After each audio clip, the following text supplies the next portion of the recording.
Sir, English കേട്ട് പഠിച്ചു, പറഞ്ഞ് പഠിച്ചു. ചില സംഭാഷണങ്ങൾ, ഇംഗ്ലീഷിലെ സംഭാഷണങ്ങൾ കേട്ടിട്ട് ചിരിച്ച് ഇംഗ്ലീഷ് പഠിച്ചു മരിച്ചു എന്നാണ്. ചിരിച്ച് ഇംഗ്ലീഷ് പഠിച്ചു മരിച്ചു എന്ന് പറയുന്നത് ഒരു പ്രയോഗം പോലെയാണ് മലയാളത്തിൽ. അല്ലാണ്ട് ഇംഗ്ലീഷ് പഠിച്ചിട്ട് ആപത്ത് വല്ലതും വന്നോ എന്നൊന്നല്ല കേട്ടോ. എന്താ പറഞ്ഞത്? ആ പറഞ്ഞതിൻ്റെ അർത്ഥം ചിരിച്ച് ഇംഗ്ലീഷ് പഠിച്ചു മരിച്ചു എന്ന് പറഞ്ഞാൽ ഡൈഡ് കീപ്പ് ഓൺ ലാഫിങ് while studying English. Died keep on ലാഫിങ് വൈൽ സ്റ്റഡിങ് ഇംഗ്ലീഷ്. എന്താ സംഭവം? വളരെ രസകരമായി കാര്യങ്ങൾ മനസ്സിലാക്കിക്കൊണ്ട് പഠിച്ച് നേടിയെടുത്തു ഇംഗ്ലീഷ് ഫ്ലുവൻസി. ഹായ് ഫ്രണ്ട്സ്, എല്ലാവർക്കും ഇംഗ്ലീഷ് ട്രൂ ട്രാക്കിൻ്റെ പുതിയൊരു ക്ലാസ് വീഡിയോയിലേക്ക് സ്വാഗതം.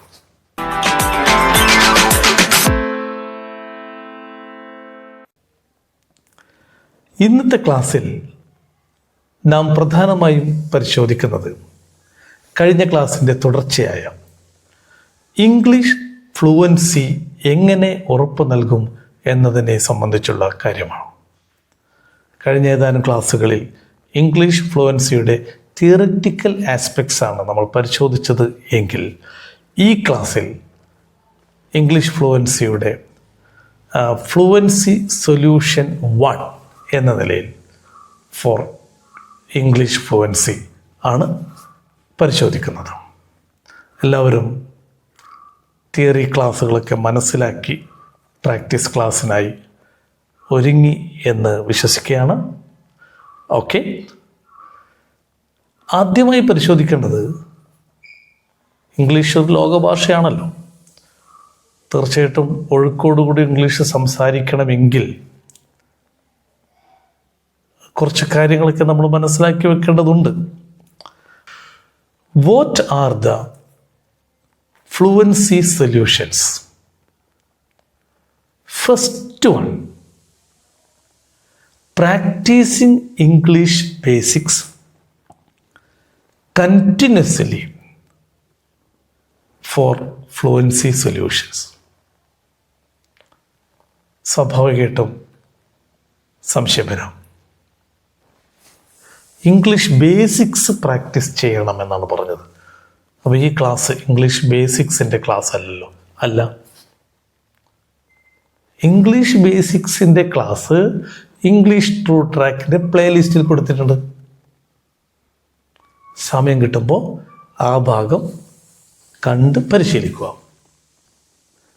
ഇനി ഇംഗ്ലീഷ് ഫ്ലുവൻസിയുടെ ഫ്ലുവൻസി സൊല്യൂഷൻസിലെ രണ്ടാമത്തെ സൊല്യൂഷൻ എന്താണെന്ന് ചോദിച്ചാൽ ഇതാണ്: ലിസണിങ് ആൻഡ് സ്പീക്കിംഗ്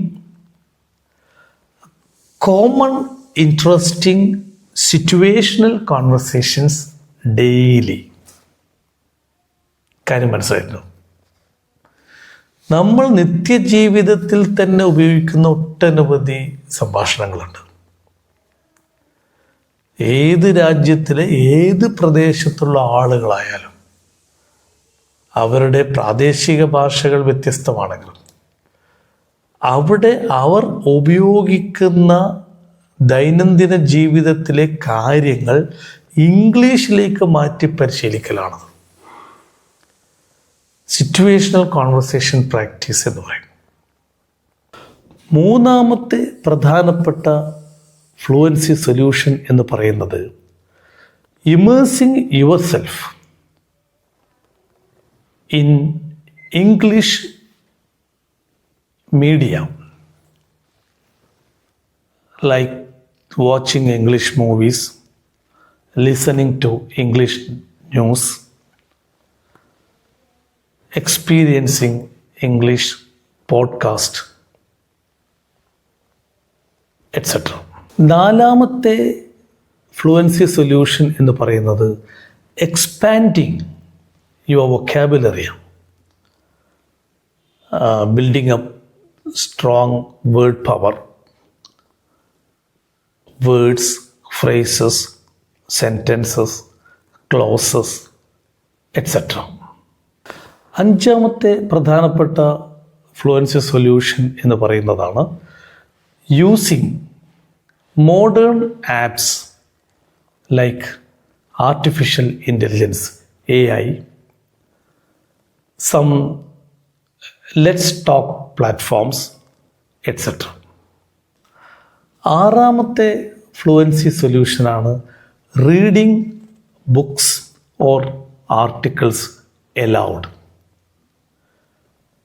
ഈ ഭാഗങ്ങളെ സംബന്ധിച്ചുള്ള ഡീറ്റെയിൽഡ് ക്ലാസ് നിങ്ങൾക്ക് തുടർ ക്ലാസ്സുകളിൽ നിന്ന് ലഭിക്കുന്നതാണ്. ഈ ക്ലാസ്സിൽ നമ്മൾ പ്രധാനമായും ഫോക്കസ് ചെയ്യുന്നത് രണ്ടാമത്തെ ഫ്ലുവൻസി സൊല്യൂഷനായ സിറ്റുവേഷണൽ കോൺവെർസേഷൻ പ്രാക്ടീസാണ്. കോൺവെർസേഷൻസ് ഇഷ്ടപ്പെടാത്ത ആരും തന്നെയില്ല. പ്രത്യേകിച്ച് കോമൺ ഇൻട്രസ്റ്റിംഗ് കോൺവെർസേഷൻസ്.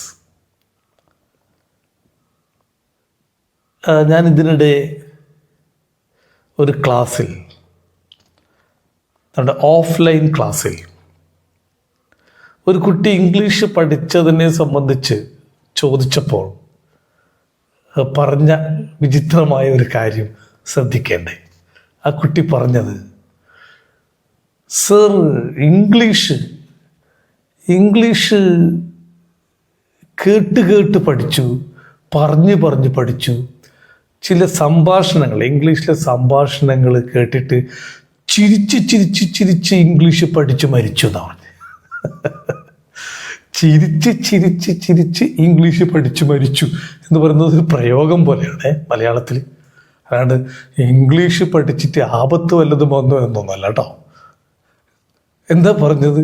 ആ പറഞ്ഞതിൻ്റെ അർത്ഥം ചിരിച്ച് ഇംഗ്ലീഷ് പഠിച്ചു മരിച്ചു എന്ന് പറഞ്ഞാൽ ഡൈഡ് കീപ്പ് ഓൺ ലാഫിങ് while studying English. Died keep on laughing while studying English. എന്താ സംഭവം?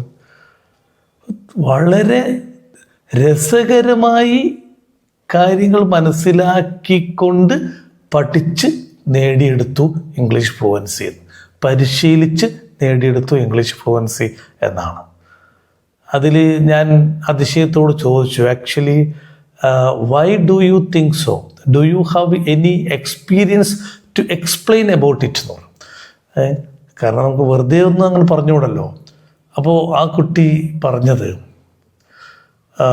ഒരു കോൺവെർസേഷൻ വിത്ത് നറേഷൻ, വിവരണത്തോടു കൂടിയ ഒരു സംഭാഷണം ആ കുട്ടി വായിച്ചപ്പോൾ, അതിൻ്റെ ഓഡിയോ കേട്ടപ്പോൾ ഇങ്ങനെയാണ്.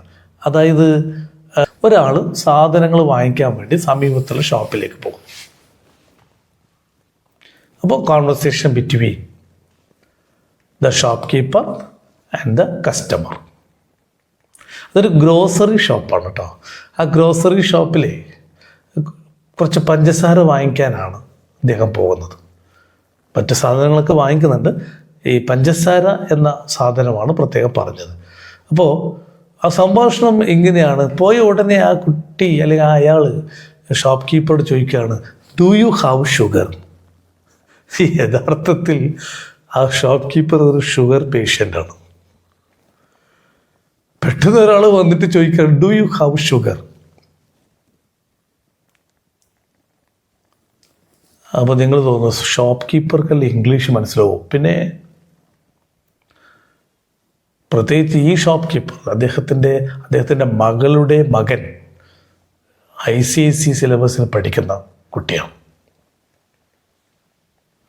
അപ്പോൾ ഇംഗ്ലീഷൊക്കെ നന്നായിട്ട് ആ കുട്ടി ഉറക്കെ വായിച്ചിട്ടും പരിശീലിക്കുന്നതും പഠിക്കുന്നതെല്ലാം ഈ ഗ്രാൻഡ് ഫാദർ കേട്ടിട്ടുണ്ട്. അപ്പോൾ ഡു യു ഹാവ് ഷുഗർ എന്ന് ചോദിക്കുമ്പോൾ there was a look, angry look, burning look. Why? ആ നോട്ടത്തിൽ നിന്ന് തന്നെ മനസ്സിലാവുന്ന, why you have come to treat me? ആ ഷുഗർ ഉണ്ട്, എന്തേ ചികിത്സിക്കാൻ വന്നയാ എന്ന അർത്ഥത്തിലുള്ളൊരു സംഭാഷണം. അതിൻ്റെ ഓഡിയോ തന്നെ കേട്ടപ്പോൾ ആ കുട്ടി വളരെ രസകരമായി അവതരിപ്പിക്കപ്പെട്ട ഒരു ഡയലോഗായിട്ടാണ് ആ കുട്ടിക്ക് അനുഭവപ്പെട്ടത്. അപ്പോൾ സംശയത്തോടുകൂടി നോക്കുമ്പോൾ ഈ കസ്റ്റമർ ചോദ്യം ഇങ്ങനെ ചോദിക്കുന്നു, ഹാവ് യു ഷുഗർ? അതും പ്രശ്നമായി. ഹാവ് യു ഷുഗർ, പഞ്ചസാര ഉണ്ടോ? ഷോപ്പിലല്ലേ. Do you have sugar? നിങ്ങൾക്ക് ഷുഗർ ഉണ്ടോ? ഈ ഒരു ചോദ്യം കൊണ്ട് കുറേ സമയം അവരുടെ സംഭാഷണം തുടർന്നു. ഇമാജിൻ ചെയ്ത് നോക്കിയ അവരുടെ സംഭാഷണം. ഒന്ന്, do you have sugar? You are asking why you have come to treat me? I am not a patient like that.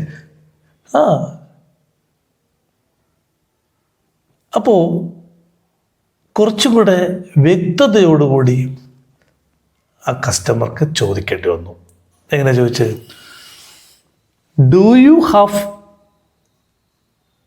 Enough sugar in stock? കുറച്ചുകൂടെ ക്ലിയർ. ഓ, അപ്പോൾ ഷോപ്പ് കീപ്പർക്ക് മനസ്സിലായി, I am a shopkeeper, I should keep sugar in the shop, it is a grocery shop. അപ്പോൾ ആ രീതിയിലാണ് ഇത്. കടയിൽ സാധനം വാങ്ങിക്കാൻ വേണ്ടി പോയ ആൾ പഞ്ചസാര വാങ്ങിക്കാൻ വേണ്ടി വന്നതാണെന്നും അതിനാണ് ചോദിക്കുന്നതെന്നും ഷോപ്പ് കീപ്പർക്ക് മനസ്സിലാവാതെ ഒന്നുമില്ല. പക്ഷേ ഈ സംഭാഷണം ഇംഗ്ലീഷ് പഠിക്കുവാൻ, പ്രത്യേകിച്ച് സംഭാഷണത്തിലൂടെ ഇംഗ്ലീഷ് ഫ്ലുവൻസി ഉറപ്പ് നൽകാൻ വേണ്ടി പ്രിപ്പയർ ചെയ്ത മൊഡ്യൂൾസിലെ ഒരു കോൺവെർസേഷൻ ആയതുകൊണ്ട് ഈ രൂപത്തിൽ അവതരിപ്പിക്കപ്പെട്ടു എന്നേ ഉള്ളൂ. അപ്പോൾ ചോദ്യം ചില സന്ദർഭങ്ങളിൽ, അത് സിറ്റുവേഷണൽ കോൺവെർസേഷൻ എന്ന് പറയുന്നത്.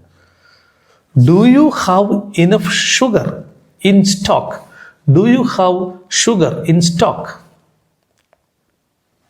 എന്നൊക്കെ ചോദിക്കുമ്പോൾ ഓക്കെ, കറക്റ്റായി. നേരത്തെ പറഞ്ഞത് കറക്റ്റ് അല്ല എന്നൊന്നും അർത്ഥമാക്കണ്ട. പക്ഷെ ആ വ്യത്യാസം നോക്കൂ. ഈ സംഭാഷണം വായിക്കുവാനുള്ള ഒരു മനസ്സാ കുട്ടിയിൽ വന്നില്ലേ? അത് ഉറക്കെ പറയാനുള്ളൊരു മനസ്സാ കുട്ടിയിൽ വന്നില്ലേ? ഇതുപോലുള്ള സംഭാഷണങ്ങൾ വീണ്ടും വീണ്ടും വായിക്കുവാനും പരിശീലിക്കുവാനും അതുവഴി ഇംഗ്ലീഷ് ഫ്ലുവൻസി ഉറപ്പുവരുത്താനും ആ കുട്ടിക്ക് സാധിച്ചില്ലേ? That is the benefit. അതുകൊണ്ടാണ് ഫ്ലുവൻസി സൊല്യൂഷനിൽ ഇങ്ങനെ ഒരു കാര്യം കൊടുക്കുന്നത്. When you practise conversations, such a conversations should be situational conversations, because situational conversational words and phrases are used in such conversations. അത് കോമൺ സിറ്റുവേഷണൽ കോൺവെർസേഷൻസ് ആയാൽ കുറച്ചുകൂടെ സൗകര്യമായി. പറ്റുമെങ്കിൽ ഇത്തരത്തിലുള്ള പ്രയോഗങ്ങൾ വരുത്തി അതൊരു കോമൺ ഇൻട്രസ്റ്റിംഗ് സിറ്റുവേഷണൽ കോൺവെർസേഷൻസ് ആക്കി പ്രാക്ടീസ് ചെയ്താൽ വളരെ എളുപ്പം വായിക്കുവാനും അതുപോലുള്ള സംഭാഷണങ്ങൾ കേൾക്കുവാനും തുടർന്ന് ഉപയോഗിക്കുവാനും ഒക്കെയുള്ള ഒരു താല്പര്യം ലാംഗ്വേജ് ലേണേഴ്സിൽ ഉണ്ടാകും. അപ്പോൾ അവരുടെ സംഭാഷണം അങ്ങനെ തുടർന്ന് പോയി എന്നാണ് പറഞ്ഞത്. തീർച്ചയായിട്ടും ഇതുപോലുള്ള സംഭാഷണങ്ങൾ ഒട്ടനവധി ഉണ്ട്. ഇപ്പോൾ മറ്റൊരു എക്സാമ്പിൾ പരിശോധിക്കാം. At the hotel, at the restaurant. ആ റെസ്റ്റോറൻറ്റിൽ മുതലാളി, ഹോട്ടൽ ഉടമ ആ ദിവസം എന്തോ കുറച്ച് ദേഷ്യത്തിലാണ്.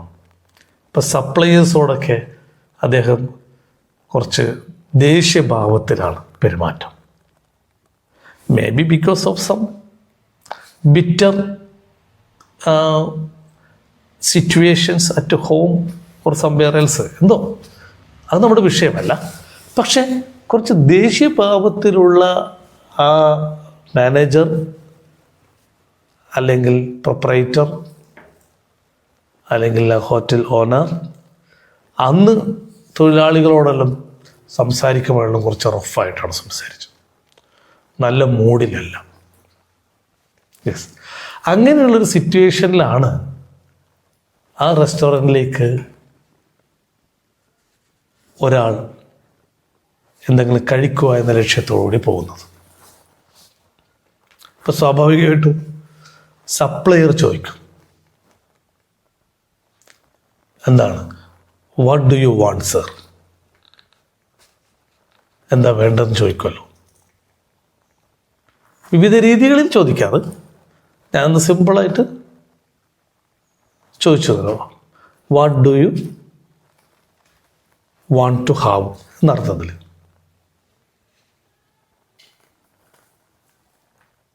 പക്ഷേ ഈ വ്യക്തി അങ്ങോട്ട് ചോദിച്ചത് what's there hot to have എന്നാണ്. What's there hot, what's there hot ചൂടായിട്ട് എന്തായില്ല, ചൂടായിട്ട് എന്താ ഉള്ളത്. ഞാൻ നേരത്തെ പറഞ്ഞല്ലോ സിറ്റുവേഷൻ, ഇത് മാനേജർ കുറച്ച് ദേഷ്യത്തിലാണ്, കൂട്ടരത്തിന് സപ്ലയർ, അവർ ഇംഗ്ലീഷ് അറിയുന്നവരാണേ, ഇംഗ്ലീഷ് കോൺവെർസേഷൻസ് ആണല്ലോ. അപ്പോൾ സപ്ലയർ ഉടനെ പറഞ്ഞു, sir our manager is very angry, shall I take, shall I take, sir our manager is very angry, shall I take, what, your manager is very angry, what, a plate of manager, a plate of manager you are going to take? No sir, no, something hot to have, കഴിക്കാൻ ചൂടായിട്ടെന്നെങ്കിലും. അപ്പോൾ ഒരു interestingly this situational conversation is presented there. ഏതൊരു വിദ്യാർത്ഥിക്കും അത്തരത്തിലുള്ളൊരു conversation വായിക്കുമ്പോൾ അല്ലെങ്കിൽ അതിൻ്റെ ഓഡിയോ കേൾക്കുമ്പോൾ ഒന്ന് തുടർന്ന് കേൾക്കാനുള്ള താല്പര്യം വരും. ഏതുപോലെ, ഇതാ നിങ്ങൾ ഈ ക്ലാസ് വീഡിയോ തുടർന്ന് കേൾക്കാൻ ആഗ്രഹിക്കുന്നത് പോലെ. നിങ്ങൾ സമയം നഷ്ടപ്പെടുത്താൻ വേണ്ടി മാത്രം കേൾക്കുന്നവരല്ല, നിങ്ങൾക്കൊരു ലക്ഷ്യമുണ്ട്. ഇംഗ്ലീഷ് ബേസിക്സും ഇംഗ്ലീഷ് ഫ്ലുവൻസിയും ഇംഗ്ലീഷ് ആക്സൻറ്റും സ്വന്തമാക്കണം എന്ന ലക്ഷ്യത്തോടു കൂടിയാണ് നിങ്ങൾ. അപ്പോൾ ആ സംഭാഷണത്തിലേക്ക് നമ്മൾ തിരിച്ചു വന്നാൽ ഇങ്ങനെയാണ് പോകുന്നത്. What's there hot to have, sir manager is very hot, very angry, shall I take a plate, what, a plate of manager, no sir, something hot to have, what's there, sir we have idli and sambar, idli and sambar, there is no snacks. അല്ലേ, ഇപ്പം നമ്മൾ snacks എന്ന് പ്ലൂരലാണ്. നമ്മൾ grammatical point of വ്യൂവിൽ നോക്കുമ്പോൾ വേണമെങ്കിൽ there is എന്നുള്ള സിംഗുലറും snacks പ്ലൂരലും അല്ലേ. അപ്പം നമുക്ക് എങ്ങനെയാണ് അത് ഉപയോഗിക്കും? ഒരു നമ്മുടെ മൗത്തിന് പാകപ്പെടുന്ന വിധത്തിലുള്ളൊരു പ്രയോഗമാണ്. നമുക്ക് വേണമെങ്കിൽ ഡോണ്ട് യു ഹാവ് സ്നാക്സ് എന്നൊക്കെ ചോദിക്കാം. സ്നാക്സ് ഒന്നുമില്ലേ, ദർ ആർ നോ സ്നാക്സ് എന്ന് വേണം ചോദിക്കാം. അപ്പോൾ ദർ ഇസ് നോ സ്നാക്ക് എന്നും ചോദിക്കാം. അവിടുത്തെ സിംഗുലർ പ്ലൂറൽ എന്ന് ഇഴകേറി പരിശോധിക്കേണ്ട ആവശ്യമില്ല. Because it is a situational conversation. അത് ലെറ്റ് ഇറ്റ് ഫ്ലോ, അല്ലേ, ഫ്ലോ ഇൻ ദ ടൈഡ് എന്ന് പറയും. അതങ്ങ് ആ ഒഴുക്കിലങ്ങ് പോകും. യെസ്, അത് how far you are able to converse ideas to communicate smoothly എന്നതാണ് കാര്യം. ഫ്ലുവൻസിയിലൊക്കെ അങ്ങനെയാണ്. അപ്പോൾ ഇവരുടെ സംഭാഷണം ഈ രൂപത്തിലാണ് തുടർന്ന് പോകുന്നത്. ഞാൻ പറഞ്ഞു വരുന്നത്, നിങ്ങൾ കോൺവെർസേഷൻസ് പ്രാക്ടീസ് ചെയ്യുമ്പോൾ 2-3 കാര്യങ്ങൾ തിരഞ്ഞെടുക്കുമ്പോൾ ശ്രദ്ധിക്കണം. ഒന്ന്, are they really situational conversations, അല്ലേ, സന്ദർഭത്തിനനുസരിച്ചുള്ള, നിങ്ങളുടെ സാഹചര്യത്തിനനുസരിച്ച് ഉള്ള സംഭാഷണങ്ങൾ തന്നെയാണോ? അത്തരത്തിലുള്ള സംഭാഷണങ്ങളാണ് നിങ്ങൾ തിരഞ്ഞെടുത്ത് പഠിക്കേണ്ടത്. സിറ്റുവേഷനല്ല, അല്ലേ. ഇപ്പോൾ ബസ്സിൽ യാത്ര ചെയ്യുമ്പോൾ സ്വാഭാവികമായിട്ടും കണ്ടക്ടർ ചോദിക്കുന്നുണ്ട്, anybody tickets, anybody tickets, anybody tickets, അല്ലേ? ഇത് ആരാ ടിക്കറ്റ് എടുക്കാൻ ബാക്കിയത്? A red shirt, why are simply standing on the foot step, അല്ലേ? ആ ഫുഡ് സ്റ്റെപ്പിൽ എന്തിനാണ്? Isn't it dangerous? Standing there hanging, തൂങ്ങിപ്പിടിച്ച് അവിടെ നിൽക്കുന്നത് അപകടമില്ലേ? Get inside. Get inside. There is enough place. അപ്പോൾ അത് സിറ്റുവേഷണൽ കോൺവെർസേഷനാണ്. നമ്മൾ ഏത് പ്രാദേശിക ഭാഷയിലും ഇത്തരം സിറ്റുവേഷൻസിൽ പറയാൻ ശ്രമിച്ചാലും അതേ മാനസികാവസ്ഥയിൽ തന്നെ അതിൻ്റെ സമാനമായ ഇത്തരം ഇംഗ്ലീഷ് സംഭാഷണങ്ങൾ അനുഭവപ്പെടും. Just imagine and find out certain situational words and phrases that you find a little more interesting. Prepare yourself. Yes, prepare these types of conversations by yourself. Read aloud many times. If possible, practice these types of conversations with your friends. You can achieve English fluency automatically. അപ്പോൾ English true ട്രാക്കിൻ്റെ വിവിധ ക്ലാസ്സുകളിലൂടെ ലോകഭാഷയായ ഇംഗ്ലീഷിനെ സംബന്ധിക്കുന്ന വിവിധ തലങ്ങൾ മനസ്സിലാക്കിക്കൊണ്ട് നിങ്ങൾ മുന്നോട്ട് പോവുകയാണ്. തീർച്ചയായിട്ടും ഇതിൻ്റെ ഫോളോ അപ്പ് എന്ന നിലയിൽ നിങ്ങൾക്ക് ഒട്ടനവധി കാര്യങ്ങൾ ലഭിക്കുകയും ഒട്ടനവധി കാര്യങ്ങൾ സ്വയം പ്രിപ്പയർ ചെയ്യാനും സാധിക്കുന്നതാണ്. ഇംഗ്ലീഷ് ട്രൂ ട്രാക്കിൻ്റെ എല്ലാ ക്ലാസ്സുകളും തുടർന്ന് കാണുക. നേരത്തെ നിങ്ങൾക്ക് നൽകിയിട്ടുള്ള ക്ലാസ്സുകൾ ഏതെങ്കിലും കാണുവാൻ ബാക്കിയുണ്ടെങ്കിൽ ആ ക്ലാസ്സുകളും കൂടെ കണ്ട് അതിൽ നിന്ന് മനസ്സിലാക്കിയെടുക്കണമെന്ന കാര്യങ്ങളും കൂടെ മനസ്സിലാക്കിയെടുക്കുക എന്ന് മാത്രം പറഞ്ഞുകൊണ്ട് അടുത്ത ക്ലാസ്സുകൾ നാം വീണ്ടും കാണും. അതുവരെ okay, thank you, bye and good night.